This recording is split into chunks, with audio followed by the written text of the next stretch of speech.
नमस्कार विद्यार्थी मित्रांनो, 11वीच्या इयत्तेमध्ये आपलं स्वागत आहे. तर आपण आता 10वा प्रकरण पाहूयात. भारतातील आर्थिक नियोजन. जे काही पैसा आहे भारताकडे जातो, भारताचं जे काही पैशाचं विल्हेवाट आहे ते कसे लावले जाते याबद्दलची सर्व माहिती या पाठात घेणार आहोत आपण.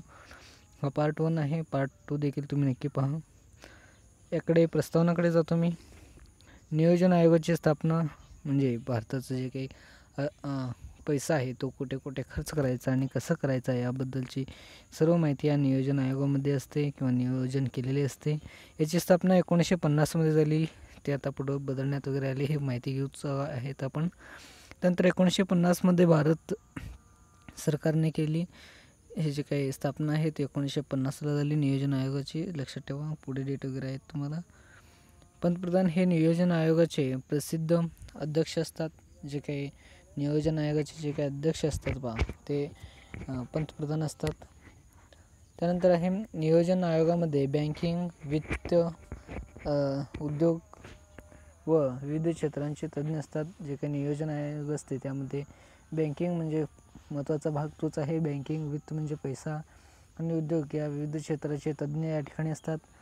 आर्थिक नियोजनाची रूपरेषा तयार करण्यासाठी उत्तरदायित्व हे नियोजन आयोगाचे असते. जो काही रूपरेषा असतो, कुठे पैसा किती खर्च करायचा यावरचे जे काही रूपरेषा हे तयार करण्यासाठी नियोजन आयोग असते. पण माहिती गोळा करा. मुंबई योजना, गांधी योजना, जनता योजना याबद्दल तुम्ही माहिती सर्च करू शकता किंवा गुगलद्वारे मिळवू शकता. आता नियोजनाची आयोगाची माहिती घेत आहोत. त्याबरोबर त्यांनी सांगितल्याप्रमाणे या देखील योजना तुम्हाला संदर्भासाठी माहिती असायला पाहिजे. त्यानंतर पाहूयात आर्थिक नियोजनाचे अर्थ आणि व्याख्या. आर्थिक नियोजनाचा अर्थ आणि व्याख्या या ठिकाणी दिलेले आहे. 2 शास्त्रज्ञ आहेत, त्यांनी केलेली व्याख्या पाहूयात. तसंच आता पहिली व्याख्या पाहूयात. उपलब्ध साधनसंपत्तीचा वापर करून नियोजित यंत्रणेद्वारे निर्धारित उद्दिष्टे पूर्ण करण्याचा एक कालबद्ध कार्यक्रम म्हणजे आर्थिक नियोजन होय. जो काही उपलब्ध असलेली साधनसंपत्ती म्हणजे त्या ठिकाणी पैसा झाला. जे काही साधनसंपत्ती असते, नैसर्गिक असू दे, मानवी असू दे, या साधनसंपत्तीचा वापर करून नियोजित म्हणजे एक तुम्ही देखील काही वेळेस शाळेला जाणे, घरी येणे हे जे काही नियोजन करतात त्याचप्रमाणे त्याचे नियोजन देखील केले जाते. या यंत्रणेद्वारे निर्धारित उद्दिष्ट पूर्ण करण्याचा एक कालबद्ध कार्यक्रम म्हणजे आर्थिक नियोजन कार्यक्रम. म्हणजे कालबद्ध म्हणजे त्याला देखील एक काळाचा नियम असतो म्हणजे एवढ्या काळामध्ये ते उद्दिष्टे काय आहेत ते पूर्ण व्हायला हवेत असे. त्यानंतर पाहूया डॉक्टर HD डिक्सन्स यांची एक व्याख्या आहे ती पाहूयात. तुम्ही वरची व्याख्या ही लक्षात ठेवली तरी खूप चांगली आहे. यांच्याद्वारे पाहूयात. त्यांच्या मते आर्थिक नियोजन म्हणजे संपूर्ण अर्थव्यवस्थेची तपशीलवार पाहणी करून त्या आधारावर कोणत्या वस्तूचे किती प्रमाणात आणि कसे उत्पादन करायचे, किती प्रमाणात, केव्हा आणि कुठे उत्पादन करायचे आणि त्याचे वितरण कशा प्रकारे करायचे याबाबत महत्त्वाचे निर्णय मध्यवर्ती सत्तेने काळजीपूर्वक घेणे होय. आता यांची देखील व्याख्या ही देखील चांगल्या पद्धतीने आहे. जे काय आपली अर्थव्यवस्था आहे, अर्थव्यवस्था ही भारत हा जगातील 3री मोठी अर्थव्यवस्था म्हणून ओळखली जाते. ही सर्वात मोठी अर्थव्यवस्था असल्यामुळे त्या ठिकाणी त्याचे नियोजन करताना काही तज्ज्ञ देखील आवश्यक असतात. त्यामुळे तिथे डिकिन्सन्स यांनी सांगितल्याप्रमाणे अर्थव्यवस्थेची तपशीलावर पाहणी करता आली पाहिजे आणि वस्तूचे जे काही प्रमाण आहे त्याचे उत्पादन किती करायचे म्हणजे एखादी वस्तूचे किती उत्पादन व्हायला पाहिजे, त्याची आयात किती व्हायला पाहिजे, निर्यात किती व्हायला पाहिजे, त्याच्यावर टॅक्स किंवा महसूल किती गोळा करता आला पाहिजे, किती प्रमाणात आणि केव्हा उत्पादन करायचे, केव्हा हे खूप महत्त्वाचं आहे.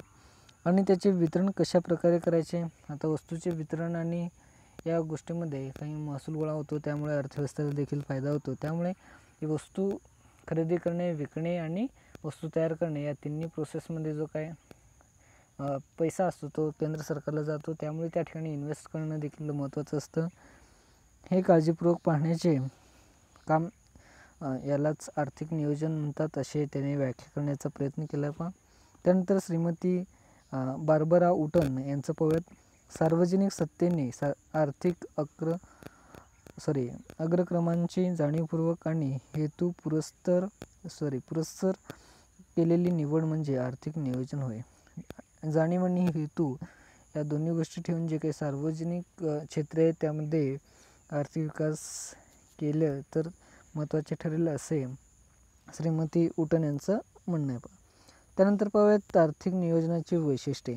आता या ठिकाणी 10 वैशिष्ट्ये आहेत. आपण मागच्या वेळेस 1991चे जे काय आर्थिक वैशिष्ट्य होते त्यामध्ये देखील पहिला अर्थ वगैरे समजून घेतल्यावर वैशिष्ट्ये आपण समजून घेतली होती. म्हणजे दोन्ही धड्यातील जे काही कॉमन आहे आर्थिक नियोजनाचे वैशिष्ट्ये आणि 1991 नंतरचे धोरणांचे वैशिष्ट्ये. म्हणजे वैशिष्ट्य हा शब्द खूप महत्त्वाचा आहे. त्याचं वैशिष्ट्य हे लक्षात ठेवणं गरजेचं असतं. हे तुम्हाला 8 ते 10 मार्काच्या प्रश्नामध्ये काही वेळेस विचारले जाऊ शकतात वैशिष्ट्यामध्ये. आता पहिला वैशिष्ट्य काय पाहू, मध्यवर्ती नियोजन सत्ता. मध्यवर्ती म्हणजे केंद्रीय ठिकाणी नियोजन करता येते पाहिजे.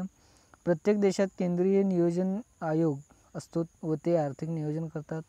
भारतामध्ये याला नियोजन आयोग म्हणतात. दुसऱ्या देशामध्ये वेगवेगळे असतात. पहा, नियोजन आयोगाला योजना तयार करण्यापूर्वी पूर्ण अधिकार होता. नियोजन आयोगाची पुनर्रचना करून 2015 साली नीती आयोगाची स्थापना करण्यात आली. आता ते शेवटच्या पेजवर आपण पाहणारच आहोत. त्यानंतर पाहणी. आता याचे मुख्य वैशिष्ट्य ते म्हणजे पाणी. नैसर्गिक व मानवी साधनसंपत्ती यांची उपलब्ध व उपयुक्तता विचार घेऊन संपूर्ण अर्थव्यवस्थेची पाहणी केली जाते. आता नैसर्गिक आणि मानवी साधनसंपत्तीवर तर जी काही अर्थव्यवस्था असते ते अवलंबून असते. त्यामुळे त्याची पाहणी करणे, त्याच्यावर सुधारणा करणे हे महत्त्वाचे असते. आता उद्दिष्टे पाहूयात. आर्थिक नियोजन हे पूर्वनिर्धारित व निश्चित अशा उद्दिष्टांवर आधारित असते जे वास्तववादी व लवचिक असते. आता वास्तववादी लवचिक आहे दोन्ही गोष्ट महत्त्वाची असतात. पहा, आर्थिक नियोजन हे एखादे उद्दिष्ट समोर ठेवून केले जात असते. त्याला पूर्वनिर्धारित आणि निश्चित अशा उद्दिष्ट गरजेचे असतात. त्यानंतर पाहूयात प्राधान्यक्रम आणि लक्ष्य. आता लक्ष्याबद्दल एक उदाहरण सांगतो. आता भारत सरकारने घेतलेल्या निर्णयाप्रमाणे आता गरिबांना सर्वांना गॅस मोफत मिळायला पाहिजे किंवा थोडेफार पैशांनी किंवा कमी दरात मिळायला पाहिजे हे त्यांचं धोरण होतं. त्याप्रमाणे किंवा दारिद्र्य संपवण्याच्या या धोरणाखाली हे राबवले गेलेलं कार्यक्रम होतं. त्याप्रमाणे ते राबवण्यात आलं आणि ते काही प्रमाणात यशस्वी देखील ठरलं आहे. म्हणजे हे एक लक्ष सांगितलं मी.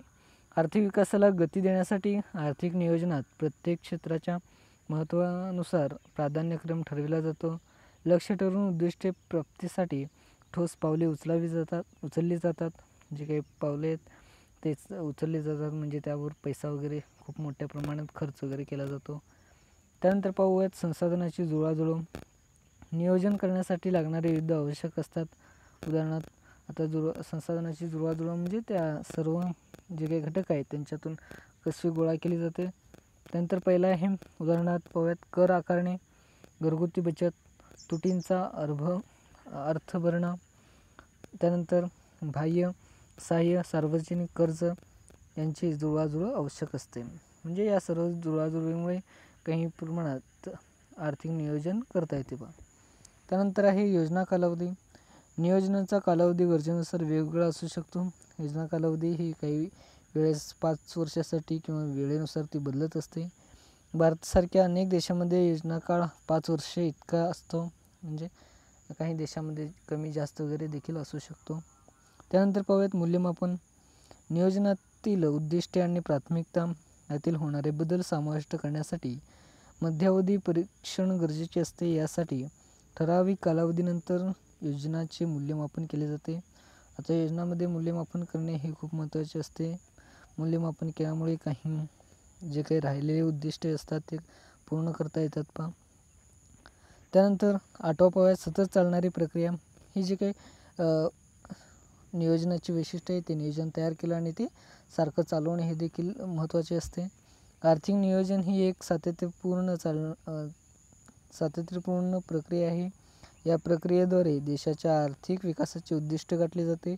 ही जी काही प्रक्रिया आहे त्याद्वारे जे काही उद्दिष्ट असतात सरकारचे ते गाठले जाते. आता समन्वयामध्ये हे पाहूयात. केंद्राप्रमाणे राज्यामध्येही नियोजन केले जाते. याच्यामध्ये समन्वय साधण्याचे काम केले जाते. म्हणजे केंद्राचा जो निर्णय असतो राज्यामध्ये होत असतो आणि राज्य देखील यामध्ये कार्यामध्ये सहभागी होत असतात आणि त्यांनी देखील एक या योजना तयार करतात. त्यानंतर 10वा शेवटचं पाहूयात. लवचिकता असणे गरजेचे असते याच्यामध्ये. म्हणजे ते काम करण्याची तयारी वगैरे. मध्यवर्ती नियोजन प्राधिकरण आर्थिक नियोजन करताना लवचिकतेचा दृष्टिकोन समोर ठेवून आवश्यकतेनुसार अर्थव्यवस्थेतील विविध क्षेत्रात समन्वय साधते. त्यानुसार अंमलबजावणीत ही लवचिकता असते. जे काही अंमलबजावणी असते ते करण्यासाठी खूप गरजेचं असतं. अंमलबजावणी करून त्याची योग्य ते विल्हेवाट वगैरे लावणं हे गरजेचे असतं. पहा, तुम्हाला माहिती हवं यासाठी दिलं आहे.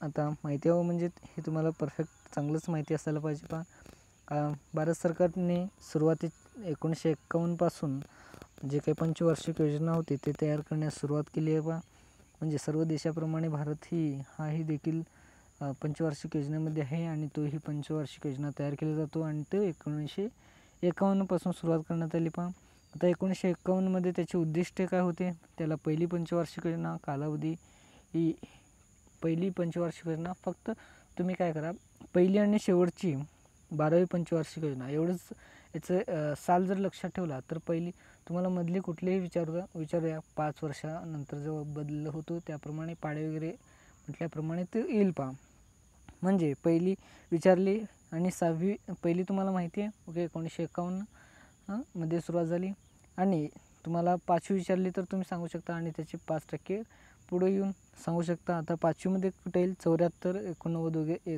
19 येईल. आता त्याचे उद्दिष्ट पहा, पहिली म्हणजे कालावधी आणि जे काही वर्ष आहे तो लक्षात ठेवणे गरजेचं आहे. म्हणजे तुम्हाला काढता येईल अशा पद्धतीने. उदाहरणार्थ चुकीच्या जोडीमध्ये काही वेळेस हा प्रश्न येऊ शकतो. पहिली पंचवार्षिक योजना किंवा आतमधली वगैरे कुठले पण टाकू शकतात. आता उद्दिष्ट पहा, उद्दिष्टे थोडे असतात. पहिली उद्दिष्ट जे काही आहे पहिली पंचवार्षिक योजनेमध्ये पहिला उद्दिष्ट होता कृषी क्षेत्राचा विकास. म्हणजे त्यावेळेस कृषी क्षेत्राचा काही प्रमाणात विकास न झाल्यामुळे हे खूप महत्त्वाचे उद्दिष्ट होते.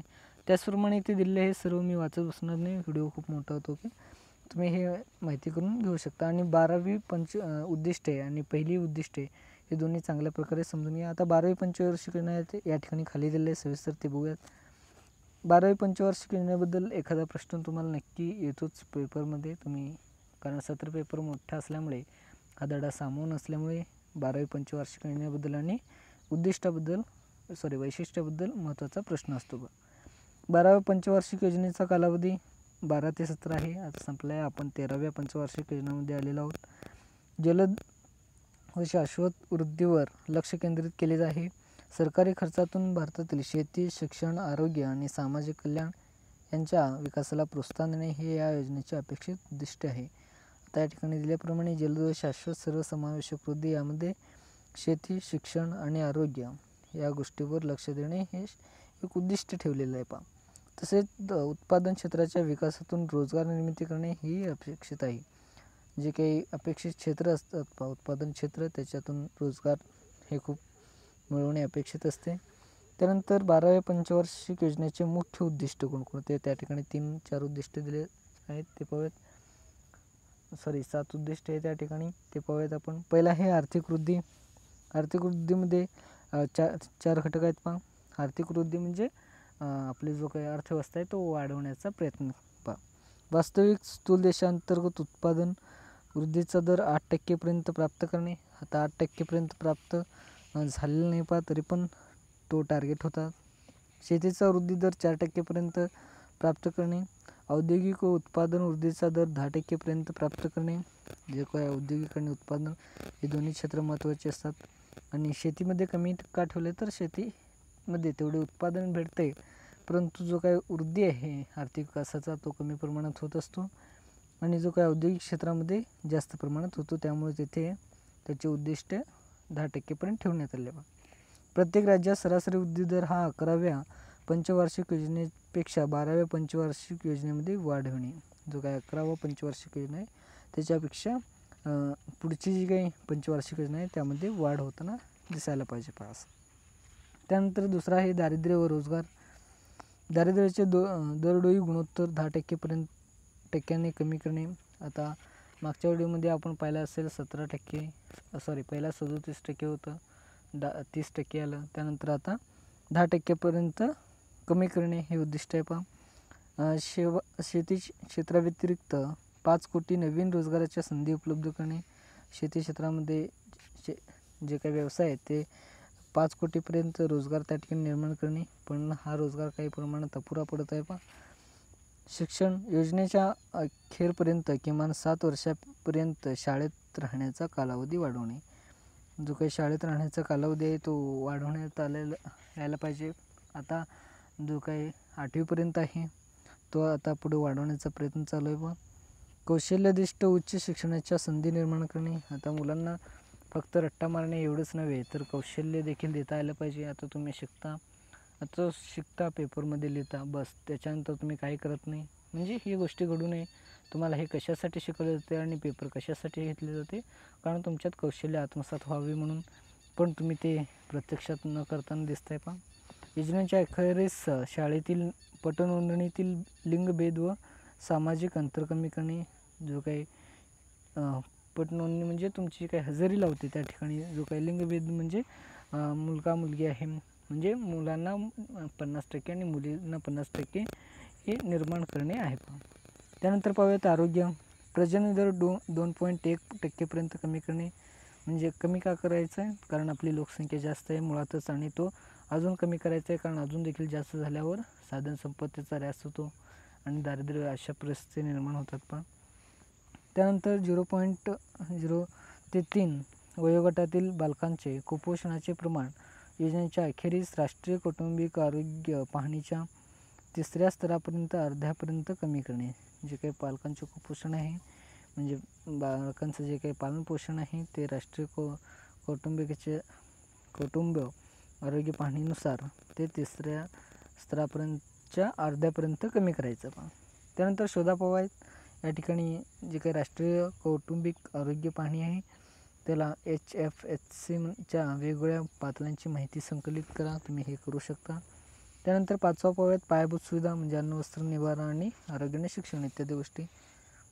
पायाभूत सुविधामध्ये गुंतवणुकीत स्थूल देशांतर्गत उत्पादनाच्या आणि GDPच्या 9% वाढ घडवून आणणे. जे काही पायाभूत सुविधा आहेत त्यांना 9% मिळवणे. आता भारत सरकारच्या निर्णयामुळे शिक्षणामध्ये देखील काही प्रमाणात या वाढ झालेल्या आहेत. सर्व खेडी पक्क्या रस्त्यांनी जोडणे. म्हणजे जे काही ग्रामीण भाग आहे त्यांना रस्त्याने जोडता आलं पाहिजे, हे उद्दिष्ट आहे 12व्या पंचवार्षिक योजनेचं. ग्रामीण दूरध्वनीची व दूरदर्शनाची घनता 70% वाढवणे. जे काही दूरध्वनी म्हणजे त्या ठिकाणी जो काही TV, मोबाईल इत्यादी गोष्टी त्या ठिकाणीपर्यंत पोचवणे. त्यानंतर ग्रामीण दूरध्वनी हे पाहिलं आहे. 6वा पाहूयात पर्यावरण व शाश्वतता. 12व्या पंचवार्षिक योजनेच्या काळात दरवर्षी 10 लाख हेक्टर इतके वनराई क्षेत्र वाढवणे. आता काही प्रमाणात वनराई क्षेत्र हे वाढवण्यात आले आणि ते देखील वाढलेले आहेत. सर्वांना कळून चुकलं आहे की आता झाडाशिवाय आपण जगू शकत नाही, म्हणून काही जण आपल्या गावामध्ये किंवा आपल्या शेतामध्ये किंवा आपल्या घरापुढे झाडे खूप मोठ्या प्रमाणे आणि चांगल्या प्रमाणे लावत आहेत. त्यानंतर सेवा पुरवणे पाहूयात. योजनेच्या अखेरीस 90% भारतीयांना बँकिंग सेवा पुरवणे. आता बँकिंग सेवा तुमच्या देखील आयुष्यात महत्त्वाची आहे. तुम्ही देखील पुढे बँकेवर अवलंबून असणार आहेत. बँक खात्याची जोडणी आधाराशी करणे. जो काय आधार कार्ड आहे त्याच्याशी बँक खात्याची जोडणी करणे. अनुदाने व सरकारकडून मिळणाऱ्या लाभांची रक्कम लाभधारकांच्या खात्यात थेट जमा करणे. जे काही सरकारकडून अनुदान भेटतात आता तुम्हाला देखील गरीब विद्यार्थ्यांना काही वेळेस अनुदान भेटतं ते तुमच्या खात्यावर जमा करता आलं पाहिजे, किंवा शेतकऱ्यांचा पीक नुकसान भरपाई वगैरे मिळतं ते देखील त्याच्या थेट अकाउंटवर ट्रान्सफर करता यायला पाहिजे, असे त्यांचे उद्दिष्ट आहेत. त्यानंतर पाहूयात आता नियोजन आयोग पाहिलं आपण. आता पाहूयात आपण नीती आयोग. आता नियोजन आयोग म्हणजेच नीती आयोग, त्याचा पुढील जो काही नाव आहे तो चेंज करण्यात आला. त्यानंतर नीती आयोग पाहूयात. National institute for transforming India, त्याला नीती आयोग म्हणतात. 12वी पंचवार्षिक योजनेचा कालावधी 31 मार्च 2017 रोजी संपला. आता या ठिकाणी मागच्या पेजवर दिल्याप्रमाणे जो काही 12वीचा पंचवार्षिक योजना आहे तो 2017ला संपला 31 मार्च. पुढील कार्यपूर्तीसाठी या योजनेस 4 ऑक्टोबर 2017 अशी 6 महिन्याची मुदतवाढ देण्यात आली. आता काही वेळेस मुदतवाढ ही होत असते. या दरम्यान नियोजन आयोगाऐवजी नीती आयोगाची निर्मिती करण्यात आली. हा जो का 6 महिन्याचा काळ होता त्या ठिकाणी नियोजन आयोग हे नाव बदलून नीती आयोग करण्यात आले. यामध्ये काही बदल देखील करण्यात आले. आयोगाची स्थापना हे नाविन्यपूर्ण पाऊल आहे. यामागे संघटन व विकेंद्रीकरणाचे तत्त्वे अधिक मजबूत करणे तसेच आर्थिक वृद्धी व आर्थिक विकासाचा वेग वाढवणे अशी उद्दिष्ट आहेत. आता ह्याचे मुख्य उद्दिष्ट कोणकोणते बघा. नीती आयोगाचे उद्दिष्ट आणि नीती आयोगातील जे काही महत्त्वाचे जे काही लक्ष असतात ते देखील महत्त्वाचे असतात पहा. तर तुम्ही नियोजन आयोग हे जास्त लक्षात ठेवलं नाही तर चालेल. फक्त नियोजन आयोगाचा नीती आयोग झाला हे लक्षात ठेवणं महत्त्वाचे आहे पहा. दोन्ही वेगळे आहेत किंवा फरक स्पष्ट करामध्ये काही वेळेस हा विचारला जाऊ शकतो प्रश्न. त्यानंतर नीती आयोगाचा ठराव 1 जानेवारी 2015 साली मंजूर झाला, पण प्रत्यक्षात त्याची अंमलबजावणी 12वी पंचवार्षिक योजना पूर्ण झाल्यानंतर सुरू झाली. म्हणजे त्याचा जो काही प्रोसेस होता तो 12वी पंचवार्षिक योजनेनंतरच सुरू झालेला होता पहा. त्यानंतर पाहूयात थिंक टँक. थिंक म्हणजे विचार वगैरे माहिती असतील तुम्हाला. नीती आयोग हा भारत सरकारने धोरण राबविणारा प्रमुख विचारगट आहे. याकरिता राष्ट्रीय विकासासाठी दूरदृष्टी ठेवून त्यामध्ये राज्यांना उत्साहाने सहभागी होण्याकरिता तो भाग पाडणे, तो संघराज्यांना सहकार्यासाठी काम करणे, संरचनात्मक आधार देऊन व धोरणांसाठी राज्यात सतत मार्गदर्शन करणे. आता थिंक टँक एक मुख्य गट आहे पहा. तो भारत सरकाराकडून राबवण्यात आला किंवा नीती आयोगाकडून राबवण्यात आला. तो काय करतो तर जो काही संघराज्य म्हणजे जे काही राज्य आहेत आपले त्यांना जे काही सहकार्याचे काम करते आणि त्यांचा आधार देऊन धोरणासाठी राज्यांना मदत करते पहा किंवा मार्गदर्शन करते. तुम्हाला माहिती आहे का हे पाहूयात. थिंक टँकचे अर्थ. थिंक टँक हा एखाद्या संस्थेने विशेषतः शासनाने एकत्रित आणलेल्या तज्ज्ञांचा एक असा समूह आहे की जो विविध समस्यांवर चर्चा करून त्या समस्या विविध मार्गाने सोडवण्याचा प्रयत्न केला जातो. म्हणजे या ठिकाणी त्यांचा समस्यांचा विचार केला जातो पहा. त्यानंतर पाहूयात थिंक टँकचे मुख्य आधारस्तंभ. आता या ठिकाणी आधारस्तंभ या ठिकाणी दिलेत 7 आहेत ते पाहूयात. भारताची दृष्टी दस्तऐवज हे मुख्य आधारस्तंभ आहे त्याचा. त्यानंतर पाहूयात 12वे पंचवार्षिक योजनेचे मूल्यमापन दस्तऐवज. त्यानंतर तिसरा परिवर्तनशील भारत त्यांनी ट्रान्सफॉर्मिंग इंडिया या विषयावर नीती आयोगामार्फत व्याख्याने आयोजित करणे. शेतकऱ्यांचे उत्पन्न दुप्पट उत्पन्न करणे हा जो काही मुख्य आधार म्हणजे मुख्य त्यांचा हेतू आहे पहा थिंक टँकचा. त्यानंतर फलश्रुती अंदाजपत्रक काढणे, उत्पादन फलश्रुती आराखडा. त्यानंतर जागतिक उद्योजकांची शिखर परिषद 2017. जे काही जागतिक उद्योजक आहेत त्यांच्याशी माहिती मिळवणे आणि त्यांच्याबद्दल विचार करणे आणि त्यांना इन्व्हेस्टमेंट वगैरे करायला लावणे इत्यादी गोष्टी या थिंक टँकमध्ये येतात पहा. मागासलेल्या जिल्ह्यांची निवड करून त्यांना सक्षम करण्याचे कार्यक्रम राबवणे. जे काही मागासलेले राज्य आहेत उदाहरणार्थ बिहार, छत्तीसगड या राज्यामध्ये जे हे मागासलेले राज्य असल्यामुळे त्या ठिकाणी विकास करणे हा थिंक टँकचा इम्पॉर्टंट हेतू आहे पहा. त्यानंतर आहे नीती आयोगाची रचना. आता नीती आयोगाबद्दल थोडंफार माहिती घेतली. आता त्याची रचना आणि त्याचे कार्य कोणकोणते त्याबद्दल पुढील व्हिडिओमध्ये आपण माहिती घेऊयात. त्यानंतर आता मी इथे संपतो. पुढील व्हिडिओ तुम्ही नक्की पाहाल अशी अपेक्षा करतो. त्यानंतर तुमच्यासाठी इम्पॉर्टंट क्वेश्चन. 12वी पंचवार्षिक योजनेचे मुख्य उद्दिष्ट सविस्तर माहिती लिहा. आर्थिक नियोजनाची वैशिष्ट्ये तुम्ही लिहा. हे खूप महत्त्वाचे या पाठामध्ये महत्त्वाचे प्रश्न आहेत पहा. त्यानंतर हा जो काही स्क्रीनचा तुम्हाला PDF पाहिजे असेल तर तुम्ही टेलिग्रामला भेट देऊ शकता. हा व्हिडिओ तुम्ही मित्रांना शेअर करेल, सर्वांना शेअर करेल अशी माझी अपेक्षा आहे आणि लाईक बटन दाबाल अशी माझी इच्छा आहे. त्यानंतर पार्ट 2 पाहायचं असेल तर नक्कीच तुम्हाला दिसेल पार्ट 2. त्यानंतर मी इथेच थांबतो. जय हिंद, जय भारत.